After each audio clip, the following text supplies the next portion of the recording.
Kalian mau fitnah Jokowi sekeji dan sehina apapun, mau fitnah rezim ini sekejam apapun, tapi saya yang rakyat jelata ini berani saya pastikan bahwa Jokowi dan rezim ini, Jokowi dan Kabinet Indonesia Maju ini benar-benar berjuang untuk kesejahteraan dan kemakmuran rakyat. Bukan seperti zaman Demokrat dan SBY ketika berkuasa di bangsa ini. Maka saya secara pribadi, saya yang rakyat jelata ini, saya siap untuk runtuhkan Partai Demokrat dengan cara saya sendiri.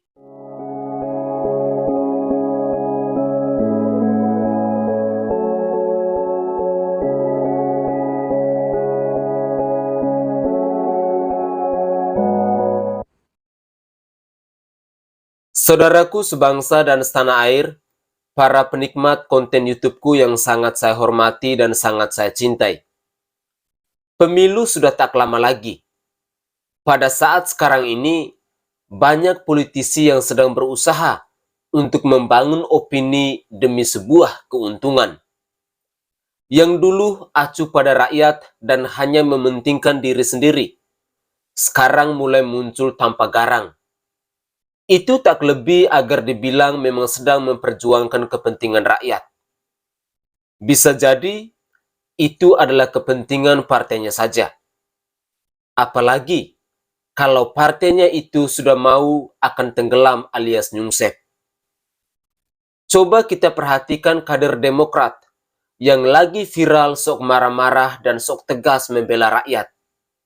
Atau seseorang yang gemar kondom bergerigi demi sebuah kepuasan seksual.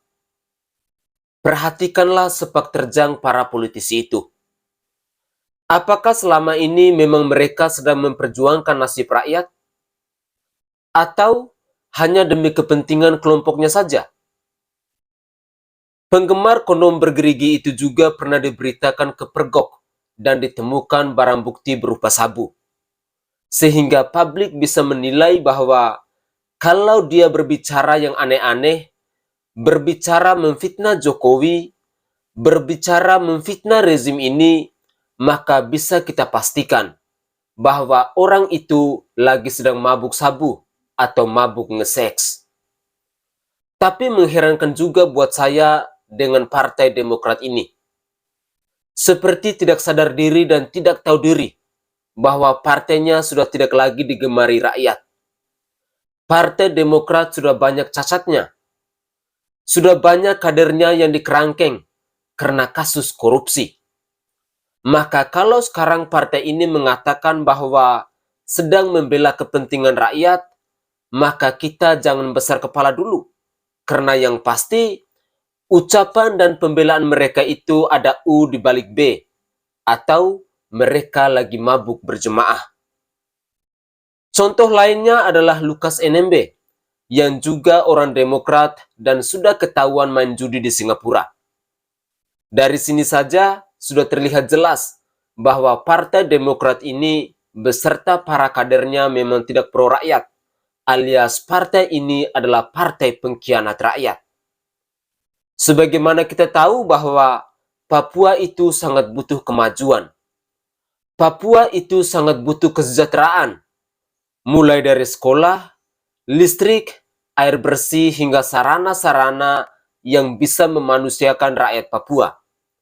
Tetapi, apakah permainan judi yang dilakukan oleh Lukas NMB di Singapura ini adalah dalam rangka untuk kesejahteraan rakyat?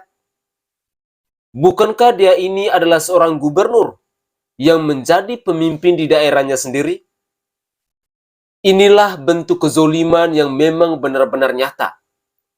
Terbukti bahwa Jokowi memang sangat menginginkan pemerataan di semua daerah di negeri ini. Tetapi di negeri ini ternyata masih ada oknum-oknum yang justru menghalang-halangi dan merusak keadilan dan pemerataan pembangunan itu. Sehingga semua program itu sulit terwujud. Lukas NMB beserta grup Demokratnya sudah jelas tidak pro rakyat. Hanya pro kesenangan duniawi. Kesenangan untuk dirinya sendiri dan kesenangan partainya. Ini adalah sebuah fakta dan bukan hanya omong kosong belaka. Lalu katanya main judi di Singapura itu adalah dalam rangka refreshing saja. Ini jelas penyakit. Padahal kalau mau refreshing, maka menjadilah atau bersamalah dengan rakyat. Berbaurlah dan turun ke rakyat agar bisa merasakan banyak hal. Dan itu adalah hiburan yang paling bijaksana dan bahkan bisa menjadi obat jiwa bagi seorang pemimpin. Sebagaimana Jokowi yang sering berkunjung dan mendatangi rakyat. Dengan cara itu, Jokowi semakin bijak. Itulah jalan seorang pemimpin. Bukan pergi ke Singapura lalu main judi plus ditemani para bahenol.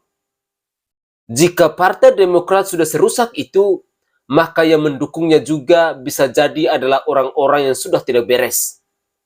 Masa sih kita mendukung partai yang akan merusak negara? Yang akan bikin mangkrak pembangunan di negeri ini? Di mana hati nurani orang-orang yang masih mau memilih Partai Demokrat ini? Yang senang menebarkan fitnah, sampai pakai istilah turun gunung segala. Ternyata, apa yang mereka utarakan itu hanyalah omong kosong semata. Lalu bagaimana dengan ceritanya AHY, yang terus-terusan merengek dan dipaksa untuk masuk bursa capres atau cawapres? Saudaraku, mau jadi gubernur saja gagal, sehingga kalah dengan tidak hormat. Para pendiri Partai Demokrat pun sudah memberikan usulan saran agar AHY lebih baik merangkak dari bawah, mulai dari wali kota di Pacitan. Namun, usul saran itu hanya sia-sia, karena SBY menginginkan agar anaknya harus jadi presiden. Ketika ditanya rakyat soal prestasi, maka jawabannya adalah rumah hantu Hambalang. Jadi, kalau ada anggota Partai Demokrat yang sok bicara membela rakyat, itu bisa dipastikan hanya omong kosong semata. Partai Demokrat sudah pernah berkuasa, tapi apa bukti yang mereka berikan untuk rakyat? Banyak kerusakan dan proyek mangkrak yang terjadi, dan kini era Jokowi lah yang harus membenahinya. Ibaratnya, Partai Demokrat yang bikin kotor di piring, namun era Jokowi lah yang membersihkannya. Ini benar-benar Demokrat adalah partai yang tidak tahu diri dan partai pengkhianat rakyat. Nah, yang menarik juga bahwa ada anggota Demokrat yang sok tegas dan terlihat garang, serta memarah-marahi Nadiem di gedung DPR soal 400 tim bayangan. Si wanita itu adalah Anita Jakobagah. Rupanya ia tahu betul bahwa untuk bisa mengambil kesempatan terkenal dan bisa dibilang sedang membela rakyat, maka gunakanlah kalimat yang tegas dan sederhana sehingga rakyat bisa paham dan menilai bahwa Anita ini sedang membela rakyat. Padahal itu semua cuma gimmick belaka. Cuma acting saja. Cuma ingin dikenal saja. Dan cuma omong kosong semata. Tapi yang namanya Demokrat hampir sudah tidak ada baik-baiknya lagi. Sudah bikin mangkrak pembangunan. Maksa-maksa AHY harus masuk nyapres. Padahal rakyat sudah muak dan memuntah lihat Partai Demokrat ini. Anita marah-marah dan videonya viral yang sempat menyinggung soal guru-guru di daerah yang tidak dapat gaji. Lalu, kenapa Anita tidak marah-marah pada Lukas NMB yang duitnya banyak dipakai main judi di Singapura itu? Duit itu kan bisa dipakai untuk memajukan pendidikan di daerah, apalagi di Papua. Dengan duit yang dimiliki Lukas NMB saat main judi itu, padahal itu bisa membayar banyak guru-guru terbaik buat kemajuan Papua itu sendiri.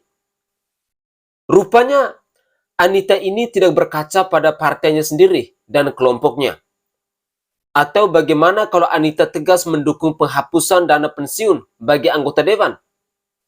Apakah ia berani? Sudah bisa dipastikan bahwa ia tidak mau dong. Atau bagaimana kalau ia mendukung dengan sangat tegas undang-undang perampasan aset koruptor?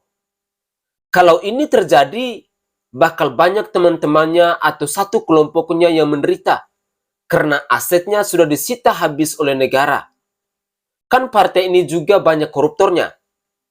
Apalagi sekarang Lukas NMB dipanggil KPK tapi sepertinya mencoba bertahan atau mengulurkan waktu dengan alasan sakit.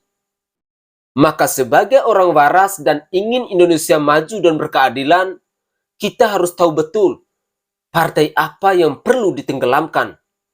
Partai mana yang sudah lama merugikan negara, sehingga kita jangan memilih partai itu lagi, apalagi dicalonkan jadi presiden. Jadi, mari kita berdoa bersama-sama dan berusaha dengan cara yang waras. Semoga Partai Demokrat ini, partai yang sungguh prihatin ini, partai yang telah korupsi uang rakyat ini, partai yang dikenal dengan kata mangkrak ini, bisa runtuh dan suram secepat mungkin. Bersama saya Nai, mari kita bersama-sama untuk menjaga keutuhan bangsa dan negara ini dengan cara yang benar. Salam hormat, salam NKRI, dan salam Nusantara.